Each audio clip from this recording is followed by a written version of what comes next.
అంతా మన మంచికే.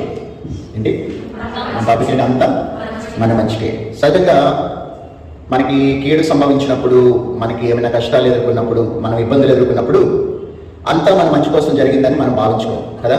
దేవుడు నాకు అన్యాయం చేశాడు, దేవుడు నన్ను వదిలేశాడు, దేవుడు నా చేయి విడిచిపెట్టేశాడు, దేవుడు నాకు దూరంగా ఉన్నాడు అని మనం భావించుకుంటాం. కానీ చాలా సందర్భాల్లో మనం ఏంటంటే ప్రతి కీడు కూడా మన మంచిగా అని చాలా సందర్భాల్లో మనం భావించుకోము. కాబట్టి ఈ రోజున అంతా మన మంచికే అని ఈ సత్యాన్ని మీరు తెలుసుకోవాలని ఆశపడుతున్నాను. మనందరికీ బాగా పరిచయమైనటువంటి వచనమే రోమీయులకు రాసిన పత్రిక 8:28 ఉంది.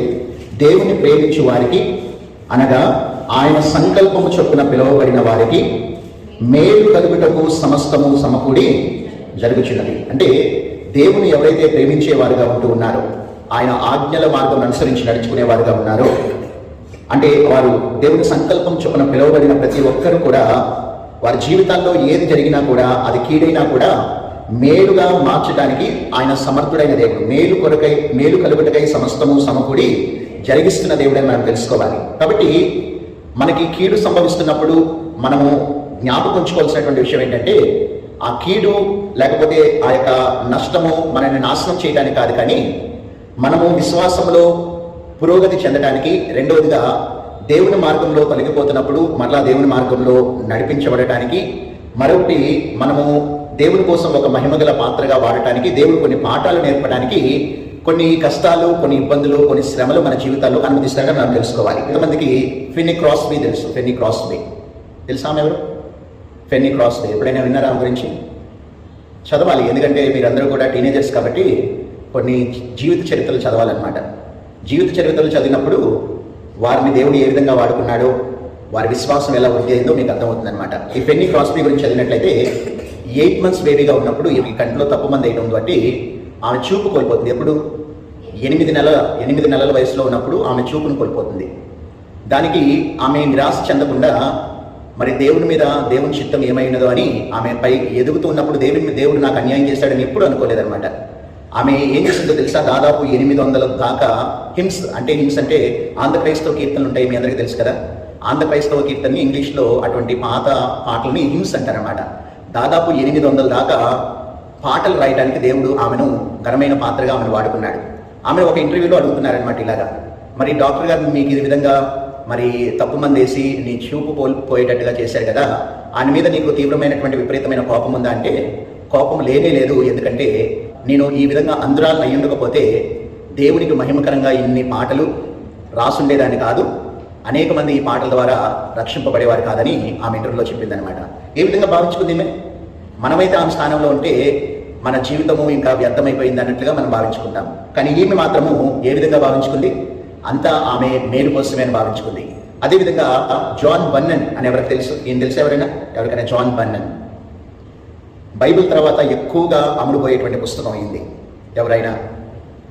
యాత్రికుని ప్రయాణం అనేటువంటి పుస్తకం రచించినటువంటి రచయికర్త అనమాట. పిల్గ్రిమ్ ప్రాసెస్ అని ఇంగ్లీష్లో ఉంటుంది. ఆ పుస్తకం ద్వారా అనేక మంది రక్షణలోకి వచ్చారు. అతడు కూడా సువార్త ప్రకటిస్తున్నందుకు దాదాపు 2 సంవత్సరాలు జైల్లో వేశారు ఆయన. ఎన్ని సంవత్సరాలు? 2 years అతన్ని జైల్లో వేశారనమాట. మరి ఆ విధంగా జైల్లో వేసినప్పుడు అతడు దిగులు పడకుండా, చింతించకుండా అతడు ఏం చేశాడంటే ఈ యాత్రికుని ప్రయాణము అనేటువంటి పుస్తకం రాశాడనమాట. అతడు ఇంటర్వ్యూలో చెప్పేటప్పుడు ఏం చెప్తాడంటే, దేవుడు నాకు ఈ 2 సంవత్సరాలు అంటే నన్ను జైల్లో వేసినందుకు నేను ఏమాత్రం కూడా దిగులు పడట్లేదు. బైబిల్ తర్వాత ఎక్కువగా మరి పుస్తకం చదివి రక్షణలోకి వచ్చేటువంటి పుస్తకం ఈ యొక్క యాత్రికుని ప్రయాణం అయినందుకు నేను ఎంతగానో సంతోషిస్తున్నాను. దేవుడు నాకు ఇచ్చినటువంటి ఈ 2 సంవత్సరాల కాల వ్యవధిని బట్టి ప్రభువుని స్తుతిస్తున్నానని చెప్తున్నాడు. అంటే వీరిద్దరూ కూడా, ఫెన్నీ క్రాస్బీ కానీ అదేవిధంగా జాన్ బన్నన్ కానీ, వీరిరువురు కూడా మనం వారి నుంచి నేర్చుకోవాల్సిందంటే, వారికి కీడు సంభవించిన 8 నెలల వయసులో ఆమె చూపును కోల్పోయినా, ఇతడు సువార్తను ప్రకటిస్తున్నందుకు చెరసాల్లో వేయబడినా కూడా అది వారు నష్టముగా వారు భావించుకోలేదు, కానీ వారికి అది మేలుగా భావించుకున్నారు. అందుకనే దేవుడు ప్రతి ఒక్క కీడును కూడా దేవుడు వారికి ఏ విధంగా చేశాడు? మేలుగా చేశాడు. కాబట్టి దేవుని ప్రేమించు వారికి ఆయన సంకల్పం చొప్పున పిలువబడిన వారందరికీ కూడా మేలు కలుగుటకై సమస్తము కూడా జరిగిస్తూ ఉన్నాడు. కాబట్టి మనము ప్రస్తుతం జరుగుతున్న కీడులో దేవుడు దాచి ఉంచిన మేలును మనం చూడలేకుండా మన చూపు మసకబారిపోతూ ఉంటుంది. అందుకని మనం ఏం వేడుకోవాలంటే ప్రార్థనలో, ప్రభువా నీ మేలును నేను చూడనివ్వకుండా నాకు మసక బారించినటువంటి ఆ యొక్క పొరలను నీవు రాల్చివేసి కీడులో కూడా నీ మేలును చూసే అటువంటి కనులు మనకి ఇవ్వాలని మనము దేవుని వేడుకోవాలన్నమాట. యోసేపు తన జీవితంలో ఏమంటాడు? తన సహోదరులు తన దగ్గరికి వచ్చినప్పుడు ఏ విధంగా ప్రతిస్పందిస్తున్నాడు చూడండి ఒకసారి. ఆదికాండం 50 అధ్యాయం 20 వచనం చదవండి ఒకసారి. ఆదికాండం 50:20. మీరు నాకు కీడు చేయని ఉద్దేశించితిరి కానీ నేటి దినమున అది జరుగునట్లు అనగా బహు ప్రజలను బ్రతికించినట్లుగా అది మేలుకే దేవుడు ఉద్దేశించున్నాడని చెప్తున్నాడు. అంటే ఇక్కడ వారి యొక్క సహోదరులతో చెప్తున్నాడు. వారందరూ కూడా ఆ కరువు కాలంలో సంరక్షింపబడటానికి, పోషింపబడటానికి వారందరినీ కూడా ఐగుప్తుకి యోసేపు మరి వాళ్ళందరినీ కూడా రప్పించినప్పుడు వారందరూ కూడా భయపడిపోతున్నారు. అంటే యోసేపు చేసిన కీడును బట్టి అతడు రాజు తర్వాత రాజుగా ఉన్నాడు కాబట్టి వారు చేసిన దాన్ని బట్టి వారు చిన్నపుచ్చుకుంటూ ఉన్నా కూడా తిరిగి యోసేపే వారికి ధైర్యం చెప్తున్నాడు. ఈ విధంగా జరగటము దేవుడు మంచి ఉద్దేశంతోనే చేశాడు. యోసేపు దాదాపు 12 సంవత్సరాలుగా ఎన్నో శ్రమలు అనుభవించాడు. అతడు చేయనటువంటి తప్పులకు కూడా నిందలు అనుభవించాడు. కానీ అతడు ఏమని చెప్తున్నాడు? ఈ రోజున అంటే దేవుడు ముందుగానే ఇలాగా దేవుని చేత ఏర్పరచబడినటువంటి ప్రజలు ఈ విధంగా కరువు ఎదుర్కొంటారు. ఆ కరువులో నుండి తప్పించడానికి దేవుడు ముందుగానే, మీకంటే ముందుగా నన్ను ఈ యొక్క ఐగుప్తు దేశానికి నడిపించాడని చెప్తున్నాడు. అంటే యోసేపు ఏం చూస్తున్నాడు? సొంత సహోదరులు కీడు చేసిన దేవుడు మాత్రము తనకి కీడు చేశాడు అనలేదు. కానీ దేవుడు నాకు ఈ దినము ఈ విధంగా జరగటము అది మేలు కోసమే జరిగిందని అతడు ఆ విధంగా సమాధానం ఇచ్చాడు. కాబట్టి ఈ రోజున మన లైఫ్లో నేర్చుకోవాల్సినటువంటి గొప్ప పాఠం ఏంటంటే దేవుడు మేలు కొరకు సమస్తము సమకూడి జరిగిస్తున్నాడని. ఈ రోజున మీరు ఎటువంటి పరిస్థితులు మీరు ఎదుర్కొంటున్నారో, ఎటువంటి కష్టతరమైన పరిస్థితులు ఎదుర్కొంటున్నారో నాకు తెలియకపోవచ్చు. ఒకవేళ ఇప్పుడు లేవు కష్టాలు, రేపు రాబోతున్నటువంటి రోజుల్లో వస్తాయి. అంటే మీరు టీనేజర్స్గా ఉన్నప్పుడు చదువుకునే టైంలో అంత కష్టాలు ఉండకపోవచ్చు. రేపు మీరు మళ్ళా మ్యారేజెస్ చేసుకుంటారు, కుటుంబ జీవితాన్ని మీరు ప్రారంభిస్తారు. కాబట్టి ఆ సమయంలో ఉద్యోగం చేస్తున్నప్పుడు సరైన సమయంలో మీకు ఫైనాన్సెస్ దొరకక, సరైన సమయంలో మీకు వనరులు లేక అనేకమైన సమస్యలు ఎదుర్కోవాల్సి వస్తూ ఉంటుంది.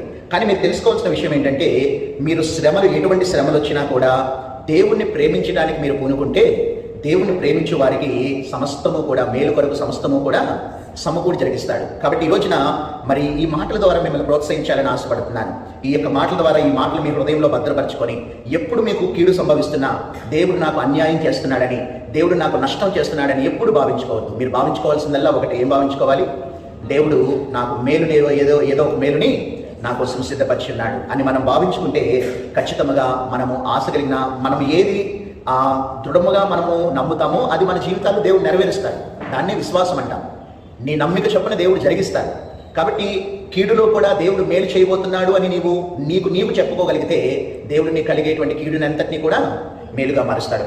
కాబట్టి ఈ మాటలు మీ మనసులో ఉంచుకొని ఈ రోజున ఏంటి మన అంశము? అంతా మన మంచికే, అంతా మీ మంచికే. మీ లైఫ్లో ఏది జరుగుతున్నా, మీరు ఎటువంటి శ్రమలు ఎదుర్కొంటున్నా, ఎటువంటి కష్టాలు ఎదుర్కొంటున్నా, ఎటువంటి హెల్త్ ఇష్యూస్ ఎదుర్కొంటున్నా, టీనేజర్స్గా మీరు ఎటువంటి శోధనలు ఎదుర్కొంటున్నా, శోధనలో కూడా లైఫ్లో మీరు ఎదుర్కోబోయేటువంటి అనేకమైన శోధనలు ఎలాగ చేయించాలో దేవుడు ఇక్కడే మీకు తర్పేదిస్తూ ఉంటాడు. కాబట్టి మీరు ఆ పరిస్థితులన్నింటిలో దేవుని మీద ఆధారపడండి.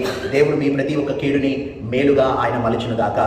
ప్రార్థన చేద్దాం. మహాపరిశుద్ధుడా యేసయ్యా, మీకు వందనాలు. ఈ సమయంలోనైనా ఇక్కడ చేరి వచ్చినటువంటి ఈ యొక్క యవన బిడ్డను మీ చేతులుగా అప్పగిస్తున్నాను ప్రభువా. వారు విన్నటువంటి ఈ మాటలు వారి హృదయంలోనైనా తండ్రి మీరు భద్రపరచమని వేడుకుంటున్నాం. అవును ప్రభువా, మీరు నాయన తండ్రి మాకు జరిగేటువంటి నాయన ప్రతి కీడు నాయన తండ్రి మేలుగా మార్చగలిగిన సమర్థుడైన దేవుడని మేము నమ్ముచున్నాం ప్రభా. మీకు అసాధ్యమైనది ఏది లేదు నాయన. అసాధ్యమును సుసాధ్యముగా చేయగలిగిన సర్వశక్తుడైనటువంటి దేవుడని మేము నమ్ముచున్నాం ప్రభా. ఈ రోజున పెనీ క్రాస్బే యొక్క జీవితంలో నుండి, జాన్ బన్నెన్ యొక్క నాయన తండ్రి భక్తుల యొక్క జీవితంలో నుండి కొన్ని పాఠాలు నేర్చుకున్నాం.